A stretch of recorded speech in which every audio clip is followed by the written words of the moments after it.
All right. Well, good morning and good afternoon, everyone, and welcome to today's Exploring by the Seat of Your Pants event.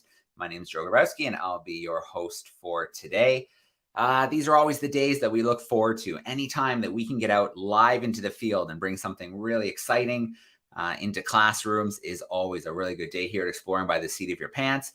And today we are going to head all the way to Antarctica and spend a little time with Jean Pennycook and a few of her close Adelie penguin friends who have just laid their eggs. So since 2004, Jean has spent Antarctic summers living in a tent near the Adelie penguin breeding colony at Cape Royds on Ross Island, so very close to McMurdo Research Station. Her research team monitors the population of these iconic birds as they respond to changes in their environment. So I'm going to bring Jean in live with us right now. Hey, Jean, how are you? I'm fine. Hi, everybody.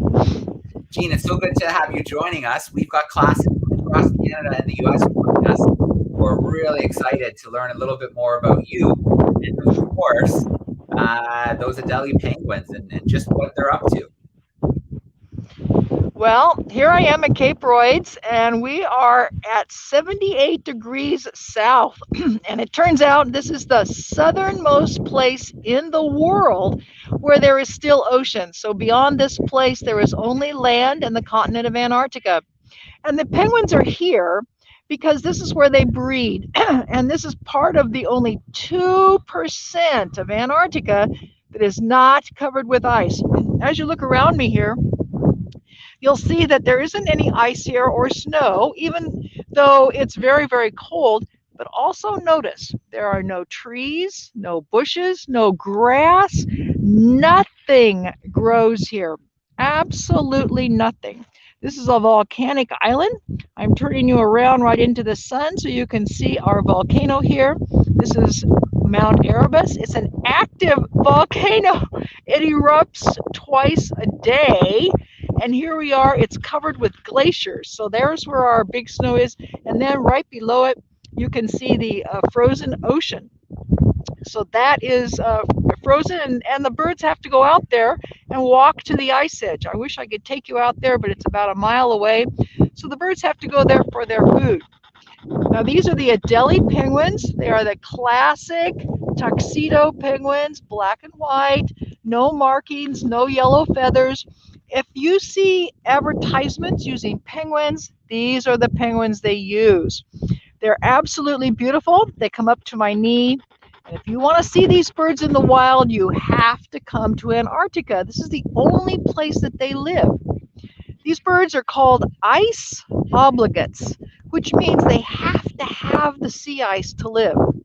So just like the birds in your neighborhood live in the trees, these birds live on the ice. They're seabirds. They spend 80% of their lives in the ocean. They don't come to shore until it's time to breed, and here they are. This is summertime in Antarctica, and they'll be here for about 3 months to raise their chicks, and then back to the ocean they'll go and stay out in the ocean for the rest of the year. They are seabirds. What we see here are birds on nests. Now remember, there's nothing here, nothing of plants. So the only thing they have to build their nests out of are rocks. I'm going to show you this one right here. If she stands up, she's on some eggs, and we're going to see those. I hope she'll stand up for us. But notice that she has nothing in her nest except rocks, because that's all there is. The rocks are cold, the rocks are sharp, so the eggs are sitting on her feet, and they're nestled inside her belly, inside the feathers. So there's one standing up over there. Maybe you can see her eggs. And she's got a place on her belly that doesn't have any feathers. And that's where she holds the eggs. Remember, it's not the feathers that are warm. It's her body that's warm. So she's got to get the eggs next to her body. Now, these birds have to be on these eggs for the whole month it takes to hatch. There's another one standing up there. Maybe you can see her eggs. It takes a month to hatch the eggs, and we're expecting chicks any day. We've been walking the colony all day yesterday, all day the day before, and all day the day before that, looking for chicks. It's time for them to hatch, and they haven't. So we have yet to see a chick, but it'll happen any day now. The birds take turns coming back and forth from getting food to sit on the egg because it's way too cold to leave that egg unattended, even for a short time. Plus, we have a predatory bird here called a skua. It looks like a big seagull. It's not. It's a more of a shearwater family, but it looks like a big seagull. They're aggressive. Maybe you can hear them in the background, and they eat penguin eggs and penguin chicks. So these birds have to protect their eggs and their chicks at all times. Now what you're seeing there in the background is a male who is standing in the middle of his nest, and he's doing a display. And if he makes his noise, I'll shut up for a second, but he's not. He's just standing there, and he's waving his arms. And that's the display of a male trying to attract a female to his nest. So normally the males lay the egg, make the nest, and then attract the female. And here, right in front of me, are the two birds that are standing up, and they have a nest, and they have not laid an egg yet. Unfortunately, it's too late to lay an egg. If they lay an egg now, the chick will not be ready by the time winter comes. So I'm hoping that I won't see an egg laid in this nest. But here's a mated pair, and their nest is in front of them, but they have no egg. So they're just hanging here. Eventually they'll leave, I suppose. They'll just hang around for a while. But you can see that they're greeting each other, they're bowing their heads, and that is definitely a pair that is mated. I live in a tent. I'll just pan right back over here, way up over that ridge over there. It's about a half a mile away. And so I walk to work every day down the ridge and back again, sometimes 2 or 3 times a day. And we live in a tent. I sleep in a sleeping bag. I don't have running water. I have a solar panel for my cameras and my tablet and our radios and our computers, but I have no coffee maker or microwave or anything. I'm camping out here. It's rustic, but I love my work. And as I'm talking to you about my work, I hope some of you will think that this is a really great job to have, and that's because it is. Let's say you don't want to work in Antarctica, or maybe you don't want to work with birds, but being a field biologist is a fantastic job. And there are so many mysteries yet to be solved that we don't know anything. We think we do, but we don't, because every time we find something, we have to learn something else. There's more questions, and we need to protect these birds. So, what do I do all day? Well, when these birds are chicks and they get to be big, we put bands around their wings, metal bands. It's about as big as your finger, and it would be like you wearing a bracelet on your wrist with your name on it. Well, they wear this band on their wing with a number on it, and that number tells us which colony they were born in and what year they were born, so we know how old they are. And we follow their lives. So our job is to march through the colony and try to find the birds with the bands on them. And that way we follow their lives. Do they always come back to the same colony to breed? No, not always, but usually. Do they always have the same nest with the same mate? Sometimes, but not very often. How old are they when they start to breed?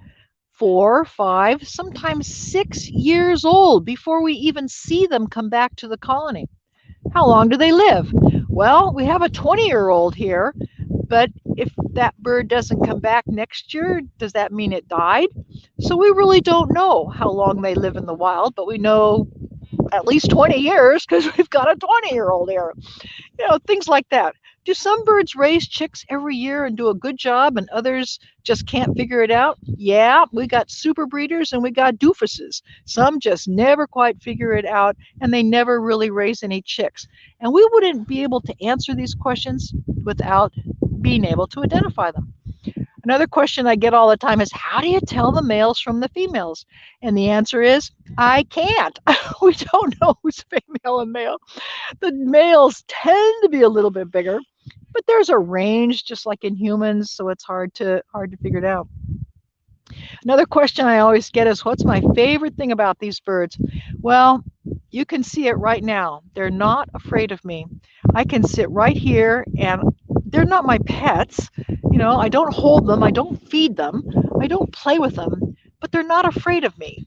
So that is what I like. I can sit right here, I can watch them, be close to them. Sometimes they come up to me. Just before this call started, I had one come right up to my shoe and play with my shoelaces. Now I said, oh no, come back in 10 minutes. And he might come back, we'll just see. Now I could keep rattling on, Joe, or I could take questions. What would you like?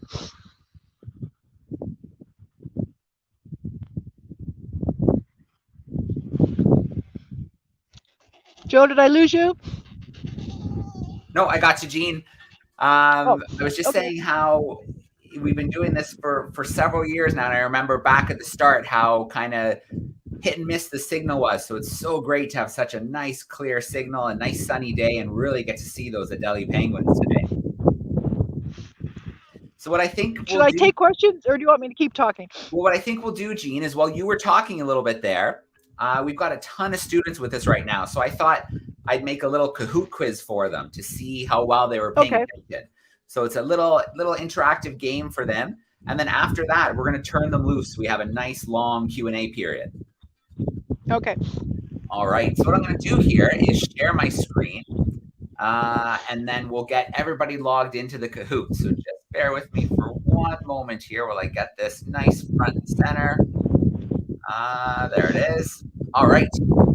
Head to kahoot.it. You can see it up there. It's going to ask you for a PIN number. 689-6222. So if you have one-to-one technology, maybe a Chromebook, maybe a tablet at your desk, you can log in that way. If not, your teacher could put it up on the front board, and you guys could shout out your answers to him or her, so you can still play that way. If you have a tablet or a phone, you could scan that QR code, and that'll bring you right in. So there's lots of ways to come in and join us. We have 4 questions queued up today. Some are multiple choice, some are true and false. If you get the right answer, you're getting some points. If you get that right answer really quick, you get even more points.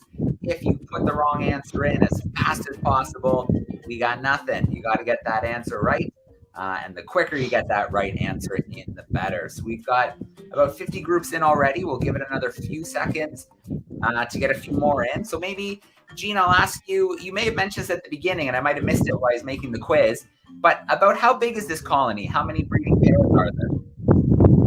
Well, we're the smallest colony on the island. We're on Ross Island. We have about 2,000 breeding pairs here. Down the way, about 20 miles away, and where I spent Thanksgiving, there's a colony at Cape Bird, and they have about 30,000 penguins pairs. Wow. And then the rest of my team is over at the other colony on this island, Cape Crozier, and they have 600,000 birds. So man, each colony is a magnitude of order larger than the other. And we study these 3 colonies to see how colonies of different sizes are responding to predation, changes in the ocean, weather things, all sorts of interesting stuff. And we have, we put data loggers on the birds. They go out in the ocean, tell us where they find food, do they compete with the other colonies, things like that. So we work at 3 different colonies. I happen to just be here today. All right. Well, I mean, 2,000 pairs, that would be a challenge to find the ones with the bands. I can't imagine how the 600,000 they have 4 people. They have 4 people, and it takes them an entire week for 4 people to go through all those birds. Yeah, it's a big job. Wow. All right. We have well over 100 groups in here for the quiz, so I'm going to get it started right now. Looks like things have slowed down, so here we go. Our first question is a multiple choice, and it is Antarctica. About how much of it is ice-free? What did Jean say? Is it about 2%, about 10%, about 50%, or is it a trick question? It's all ice. So you've got about 10 seconds to lock in your answers. Was it 2%, 10%, 50%, or are we trying to trick you? Is it all covered in ice? All right, good job, crew. Most students went with about 2%. So that is awesome. That puts the stellar sphinx in first place. And we're going to see what happens in our next question. It is a true and false question. It takes about a month for an egg to hatch. Is that true or is that false? True or is it false that it takes about a month for the egg to hatch?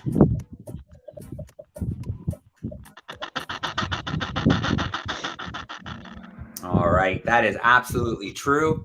Awesome work, crew. That's going to shift our scoreboard, but the stellar sphinx is still in first. And so, Gene, it's about a month. You're going to see them hatching soon.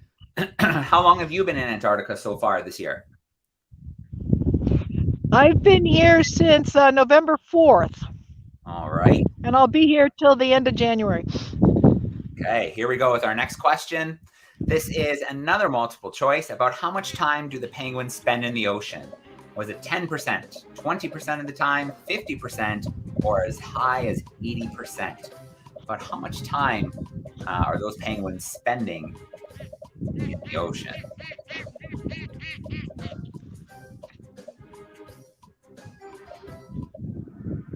All right, we got a sharp crew today, Gene. Majority went with 80%. And it looks like the stellar sphinx might be able to hold on all the way through, but we have one more question to sort this out. The penguin eggs and chicks, they have no predators. Is that true or is that false?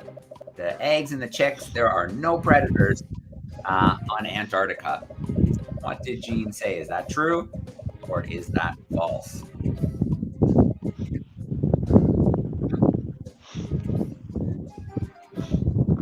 All right. Good job, crew. They do. We heard the skua mention those seagull-like birds who will go after the eggs and go after the chicks. And it sounds like some of them are not too far away from you right now, Gene. Yeah, that's true. They won't come because I'm sitting here, but... Perfect. In third place, we have the fuzzy badger. In second place, the snowy rooster. And holding down that top spot, ooh, the eager wildcats at the end and taking that top spot. All right. Good job, crew. As always, thanks for playing along with us. Let us switch gears now, and we are going to go into a little Q&A action. So like I mentioned before, we have lots of groups tuning in via YouTube. I'll just shout out to a couple who have said hi so far. So West Kelowna in British Columbia. Looks like Baggs, Wyoming in the U.S., Kitchener, Ontario, Squamish, British Columbia. We've got another class here in Canton, Michigan. So keep saying hi in the chat and start firing off some questions. Let us into our first camera classroom. So we have Miss Fisher's crew joining us. They are, looks like in Point Sanilac. Let us bring them in front and center. Hey, Miss Fisher's crew, how are we doing? Hi, good. How are you? Good, good. So Tessa wants to get a little extra information. Go ahead, Tessa. What does the penguin eat? A penguin, of course, they have to get their food from the ocean. I hope you're seeing this guy right here. Looks like he just got back from the ocean. And they eat krill, which is a small shrimp-like creature. It's about the size of your little finger. And a fish, a silverfish, which is about the size of your big finger. All right. Awesome stuff. Good question to get us started, Miss Fisher's crew. Let's go to another one of our camera classrooms and see what they're thinking about. We're going to go to Glenview, Illinois this time. Some fourth graders with Miss Michael. Let's bring them in front and center. Here they are. Hey, fourth graders. Tavi, come on up. Tavi. We've got Tavi over here. There you go. Why don't the schools eat another thing? Like, will they eat each other or something? Okay, good question. So, Gene, he's wondering, the skuas, is it just the penguin eggs and chicks, or will they eat other things as well? Oh, yeah. Well, the penguin eggs and chicks are only here for a couple of months. So they, early in the season, the seals are out on the sea ice and they're having their pups. And the seals, the skuas, spend the early part of the season eating the afterbirth of the seals. Then they come here and eat the chicks and the eggs of the penguins, and then they have to go out in the ocean and catch fish. So yeah, these guys eat all sorts of different things based on the season. And there's some eggs right there for you if you can see that. Oh yeah, let's do it. I'll make that big there. Yeah, I see that egg right there. Very cool. Well, I'm excited because we'll be making a trip back out in January, and hopefully we'll see some of the chicks. It'll be really cool to see the transition from the eggs to the chicks. That should be a lot of fun. So our next question, we're going to take one from online. Mr. Kaczynski's crew is hanging out with us, and they are wondering, when the penguins go to find food, about how long are they away from the nest? Well, that's a very good question, and we do that by noticing when they come back. Sometimes it only takes a day, and sometimes they're gone for 3 or 4 days. It just depends how far they have to go for the food, how many dives they have to take, and if there's lots of food out there or just a little. So it varies dramatically, but they've got to be bringing back food for those chicks. So these guys work hard. It takes 60 pounds of food, that's about 30 kilograms of food, to raise a chick. So that's a lot of food they've got to bring back for each chick. So they work hard. All right, that is a lot of seafood. They are tough, hardworking birds. Very cool. Okay, we have a group here, Mr. Pettick's crew in North Hollywood, California. So snow does not mean a lot to them, but they want to know, what is it like to live in Antarctica? Well, it's always cold. I'm wearing 25 pounds of clothing, and I'm still a little bit cold. And the sun never sets. I've been here since early November. I won't leave till the end of January, and I will never see a sunset. The sun will not set until the end of February, and when it sets, it won't come up till August. So this is a pretty crazy place to live without the sun ever going down. It's like 2 o'clock in the afternoon, 24 hours a day for the entire 3 months that I'm here. All right, great question from our crew in California. Let's bring another camera classroom front and center. This time we'll go to Misty's third graders, or the third and fourth graders. They're in Surrey, British Columbia. So let's bring them in front and center. Here they are. Hi. I was wondering how many eggs a female penguin can lay in a lifetime. Well, that's a good question. They lay 2 eggs every year, but they don't lay every year. So that's what we're finding out because of the banning. They don't always come back and breed every year. But if they lay 2 eggs every year, and they start when they're 8, and they stop when they're 20, you can kind of figure out how many eggs they might lay. It's about 25 eggs, 26, 24, 25 eggs a year in their lifetime. The chances of them raising all those eggs to chicks is very, very small. They're lucky if they can raise 1 chick, and sometimes they lose their chicks, and sometimes they raise 2 chicks, but it would be lucky for them to raise 1 chick a year over the course of their life. All right, let us go to another camera classroom.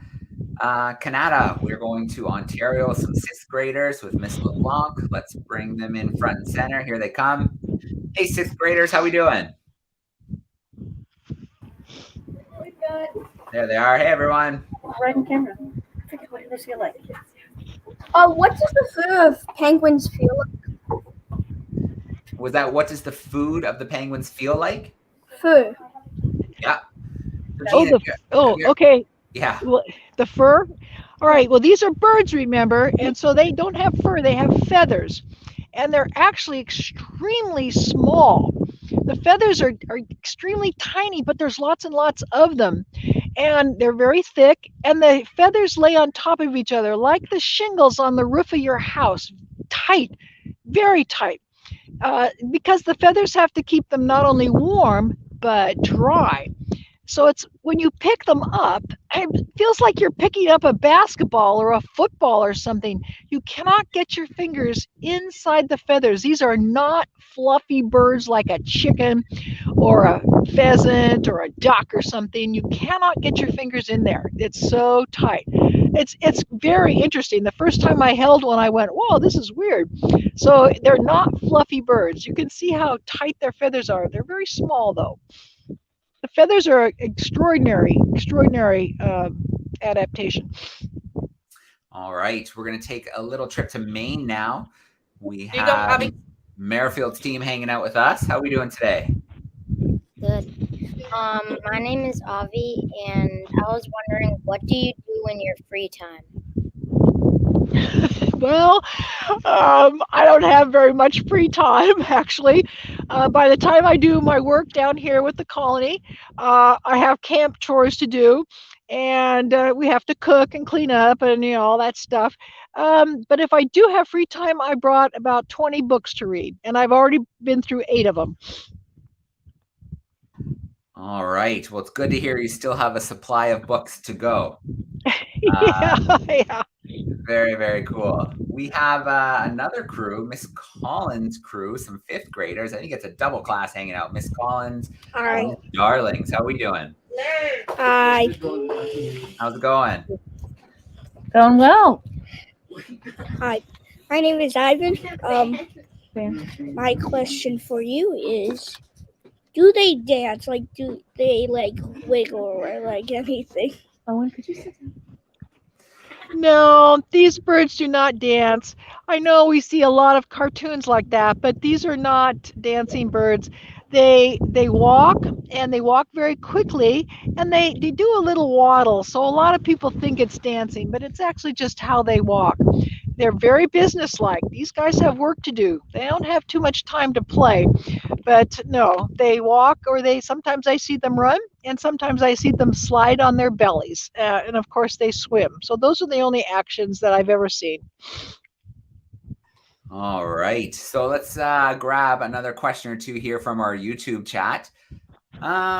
Let's see. Our first one here is wondering about you. So we know what the penguins eat, but this class is wondering, what are you eating in your tent? Good question. Well, anything that's either canned or frozen.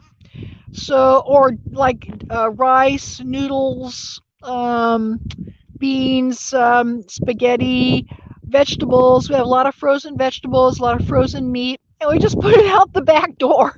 It just sits outside because there's nothing here to take it. There's nothing, no animals that are going to eat it. There's no flies. There's no insects here, and it just stays frozen. Or we have canned fruit, and I eat toasted cheese sandwiches and tomato soup and oatmeal and basic camp food. What I don't get is anything fresh. I would love a tomato or a banana or some lettuce, but we don't get anything fresh. So I'll be out here for 3 months without any fresh food. All right. But I mean, just think how good that banana is going to taste when you get back. Yeah, yeah, you bet. All right. Miss Peck's crew would like to know, how old are the chicks when they go off on their own? That's a good question. About 8 weeks. So that's called fledging. When the chicks are ready to be on their own, they're considered fledged. And it takes about 2 months for them to do that. So when we get back in January, they will not be ready to be on their own yet, but they'll be big. So you'll enjoy seeing it. It'll be a completely different scene here. You're seeing nothing but adults laying on eggs. It's all very quiet. In January, it'll be total chaos with chicks running around everywhere. All right. Something to look forward to after those Christmas holidays. Let's bring in, we've got one more camera crew we haven't visited yet. Let us pop them in right now. It is our crew from Alberta with Miss McNeil. So let's get our 4th and 5th graders in here. How are we doing, Alberta? There they are. Hey, everyone. All right. We're ready for a question. If you want to grab the mute.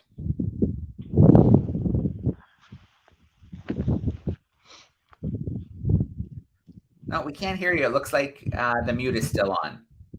If someone's able just to click the little microphone down. Oh, we lost them completely.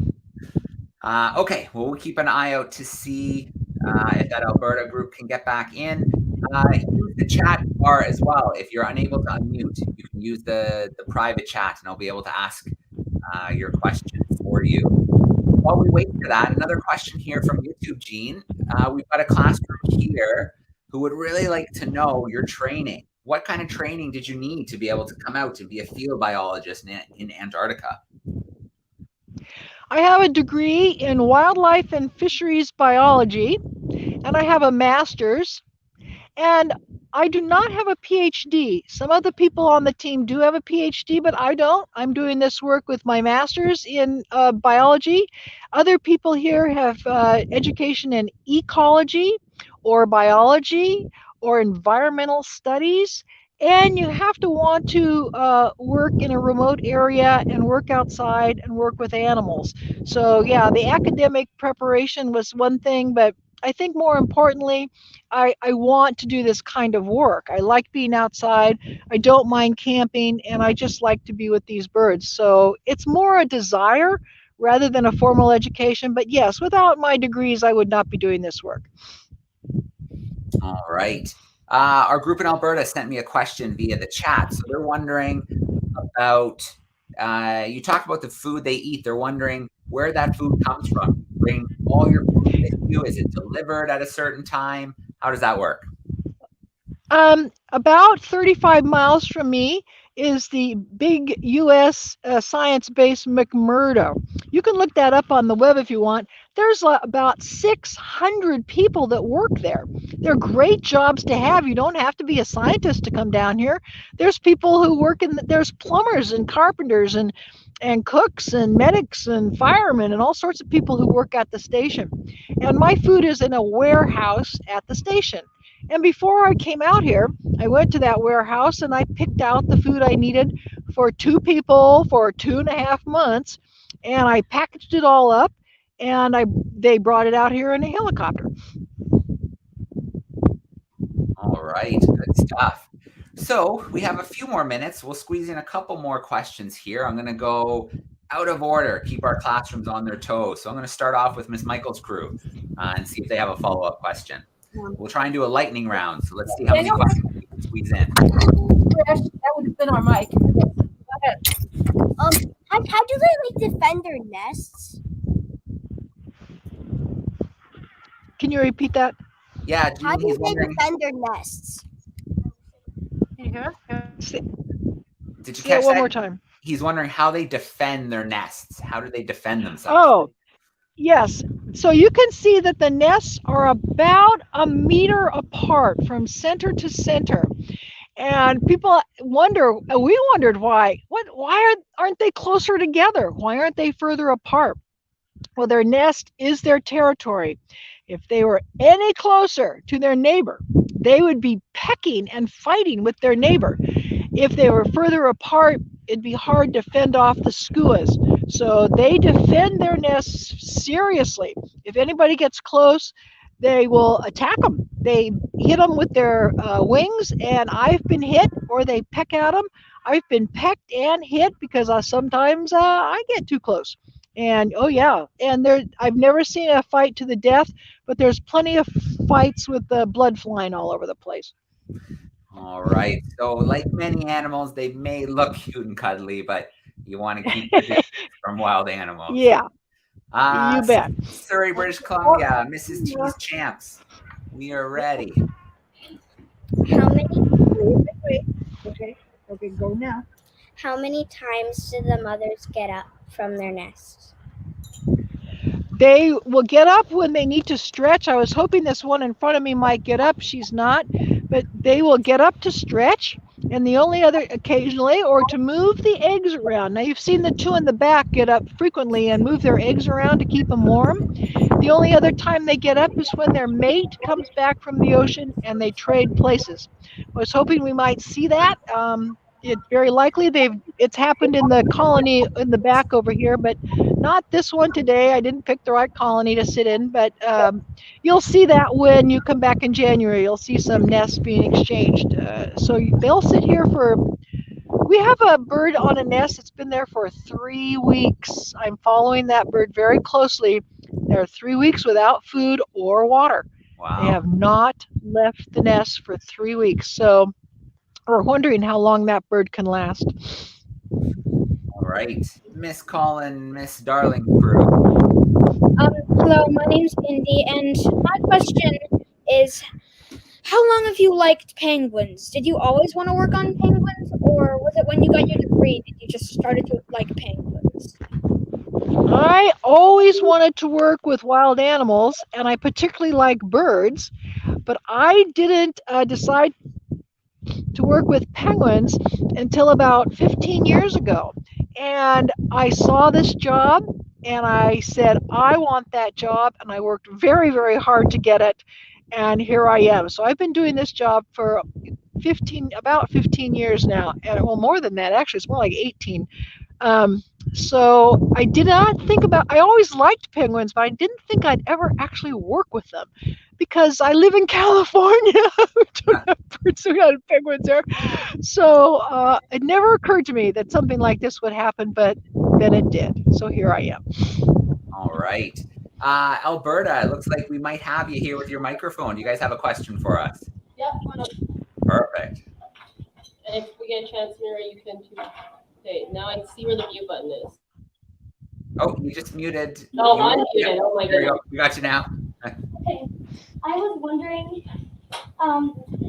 what color are they when they're born? Thanks. Yeah. There'll be a dark, the chicks, they vary from being a dark gray brown to a very silvery gray. And it's interesting to watch that because their chick feathers are different colors, and yet they all grow up to be the same color. So go figure. Who knew? All right, Mrs. Fisher's crew, do you have a final question for us from your crew? We do. We have Elijah who has a question about environments. Why do penguins live in Antarctica? Why do they only live there? Why? Well, that is a very good question. We wish we knew the answer, but one of the reasons is because they get the place to themselves. There's a ton of food down here. There's not very many predators, so it's a good place to come. And look, they're laying their eggs right out in the open. Birds in your area can't do that. Birds in your area have to hide their nests in trees or bushes or in the ground. And these guys, look, they're right out here. Nobody's going to bother them. So it's a safe place to be. There's not very many diseases. There's no parasites. There's no insects.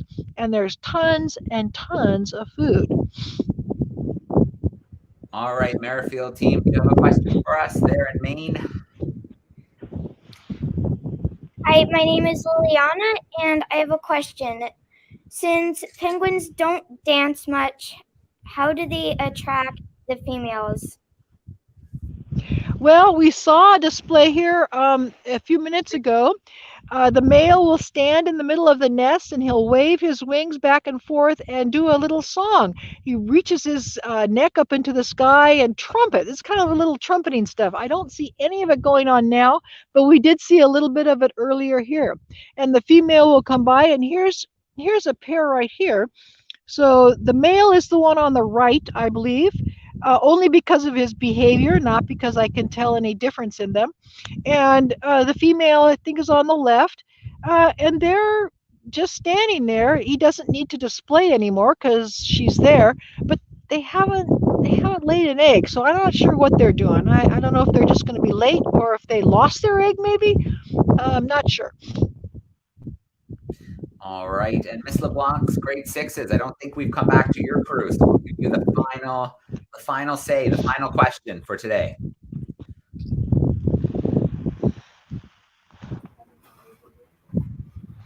Yeah. Good. My question was, if the penguin parents leave each other, which parent will the baby go to?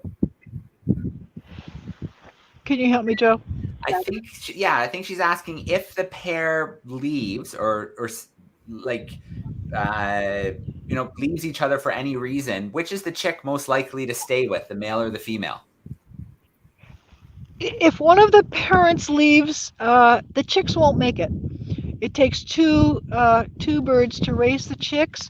So if something happens to one of them, the chick will not make it. It's very, very sad. We see this all the time. There's nothing I can do. I wish I could feed the chick and take care of it. I can't. And that is one of our big sadnesses here. It requires two parents to raise the chicks. One cannot do it. All right, great question. And one more here from YouTube. You talked about your food, but this group, a couple classes are actually wondering about your water. Are you melting ice or do you have a supply of water?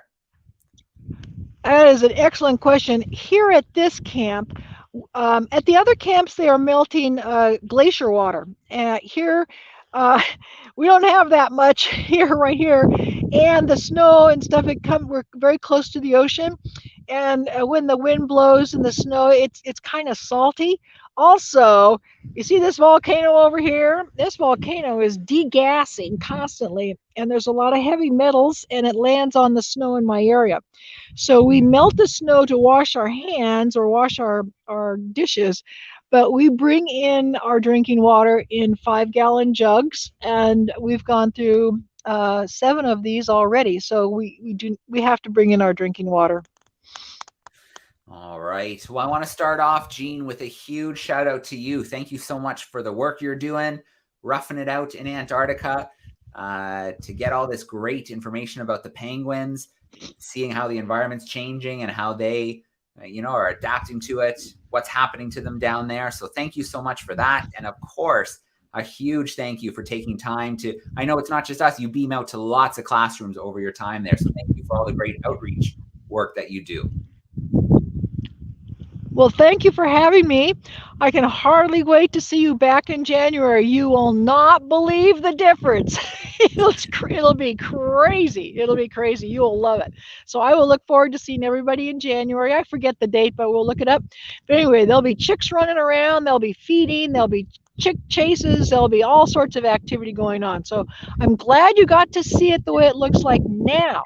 So you can see the difference, the change over time when the chicks hatch.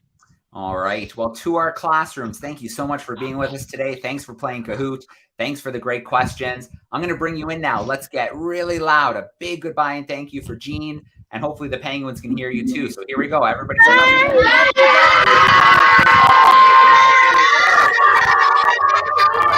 thanks so much, everybody. Have a great rest of the week. We're going to sign off now. Bye.